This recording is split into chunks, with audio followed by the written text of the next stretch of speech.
Et il n'a pas la langue dans sa poche. Et en pleine tourmente, il vient sur France 3 en direct, la seule télé. Avant la fin du procès, Roland Courbis répond à toutes les questions.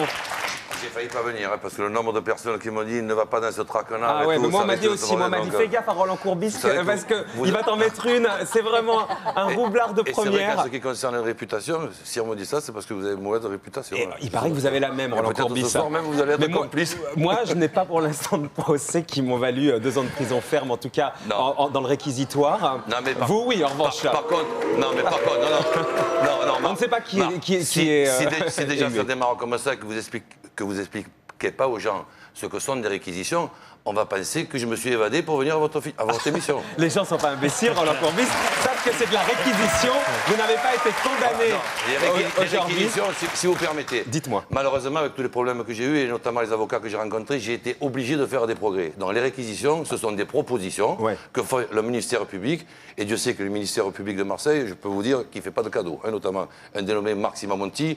Celui-là, il a donc requis 2 ans de prison. Je ne peux pas lui reprocher de faire son boulot et d'être aussi passionné dans son boulot que ce que moi je suis dans le mien. Donc il a requis, c'est une proposition, c'est un souhait, et après on verra ce que dira le président et les assesseurs. Le 9 juin. Vous êtes confiant déjà?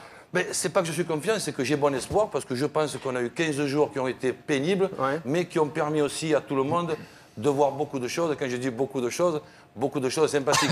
J'ai eu l'impression d'être dans un stage de perfectionnement de ce qu'est la stratégie et la tactique, avec des gens qui se rapprochent, qui s'écartent, qui disent l'entre eux. Mais vous là-dedans, dites-moi clairement, Roland Courbis, on vous reproche grosso modo de vous être servi dans la caisse. Non, quoi. pas du tout. Comment pas du tout? Mais non, mais c'est ça le problème. Ah non, je vous explique. Après, je sais pas si c'est vrai ou pas, mais je vous explique les 3 problèmes que nous avons. Dites-moi. Quand je dis nous, on s'habituera le nombre de temps que je parle. Nous, c'est Olympique de Marseille, RLD, Robert Louis Dreyfus et moi. Ce qui ne veut pas dire que les autres ne sont pas importants, mais considérons que ce sont les 3 choses les plus importantes. Donc, on nous reproche d'avoir mis en place des pratiques qui sont des pratiques traditionnelles pour faire bénéficier un petit peu aux clubs et aux joueurs de ce qu'on peut appeler des économies sur le plan fiscal et sur le plan des charges. Du détournement un peu fiscal. Attendez, traditionnel, vous dites? Oui, je dis traditionnel, je vous explique, Guy. Non mais attendez, avant d'expliquer, et à vous personnellement... Oui, à moi personnellement, on vous reproche de vous être servi sur les transferts.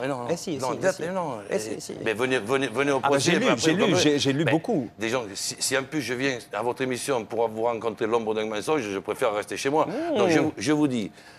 Le problème, c'est qu'on essaie de démontrer qu'en accord avec Robert Dreyfus, j'aurais pu avoir une rémunération, une partie de mes salaires payés de façon occulte, alors que ce n'est pas le cas. Par exemple, Roland Courbis, j'ai lu que la justice, donc ça c'était dans le Figaro qui a raconté ça, la justice a découvert que vous avez ouvert un compte en Suisse le 9 mars 98, intitulé Frizione, c'est ça? En Suisse. Et que là, il y a eu des versements... frauduleux. Non, c'est pas un versement frauduleux. Qu'est-ce que vous faisiez en Suisse avec un compte? L'air est plus frais en Suisse. Je vous l'explique, là, c'est une fierté. C'est une Frizione en Suisse. C'est ça. Non, mais là, Guy, c'est une fierté pour moi, c'est paradoxal, parce que là où j'ai des ennuis, moi, je suis fier. Donc, décidément, je ne suis vraiment pas normal. C'est-à-dire que je réussis ce qu'on peut appeler une prouesse quand je suis à Bordeaux, de permettre aux Girondins de Bordeaux d'acheter un joueur 6 millions de francs et de le revendre 48 millions de francs. Je permets aux Girondins de Bordeaux... C'était qui, quel joueur?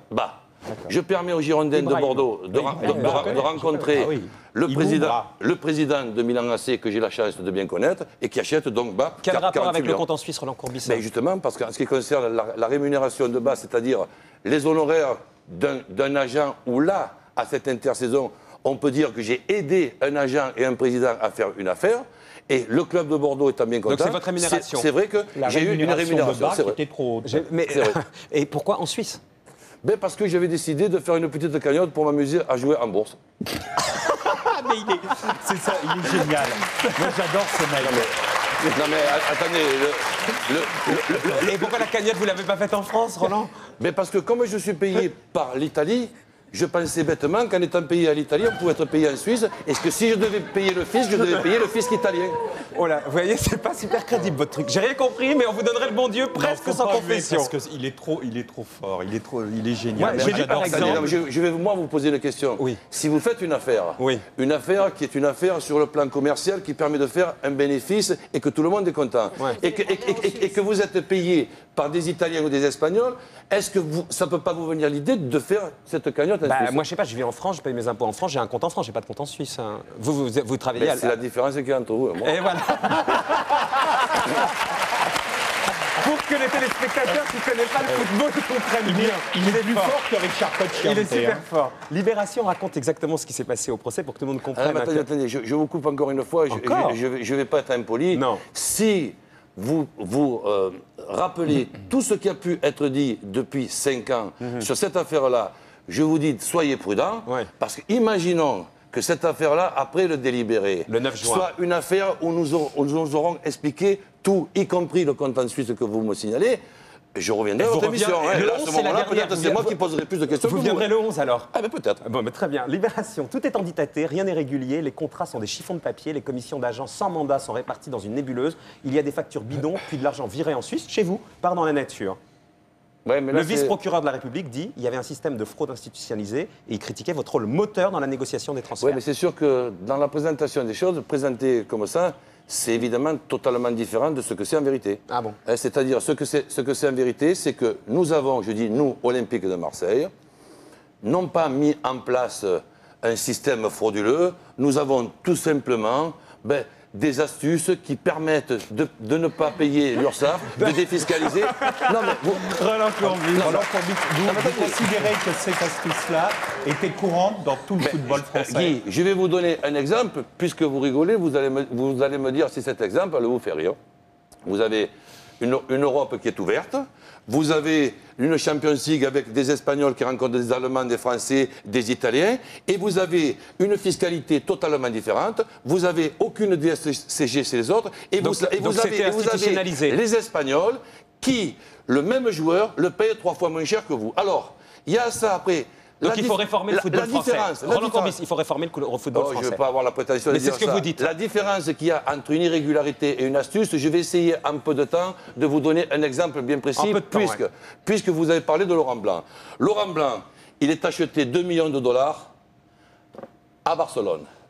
L'Olympique de Marseille rajoute sur le transfert de Laurent Blanc 1 million de dollars qui sera reversé par Barcelone à Laurent Blanc. Si vous le donnez en France, ce million de dollars, pour qu'il soit net d'impôt, il faut que vous en donnez un deuxième, plus 50% des charges. Et l'accusation, mais c'est l'accusation. Mais vous avez le droit de le faire payer indirectement comme ça par un transfert d'argent. L'accusation vous dit, vous avez triché l'URSSAF. Nous, on dit, on a économisé l'URSSAF. Mais il y a quand même un petit détail. Non, mais Est-ce que Laurent Blanc paye des impôts là-dessus? Mais est-ce que Laurent Blanc paye des impôts là-dessus? Est-ce que Laurent Blanc paye des impôts?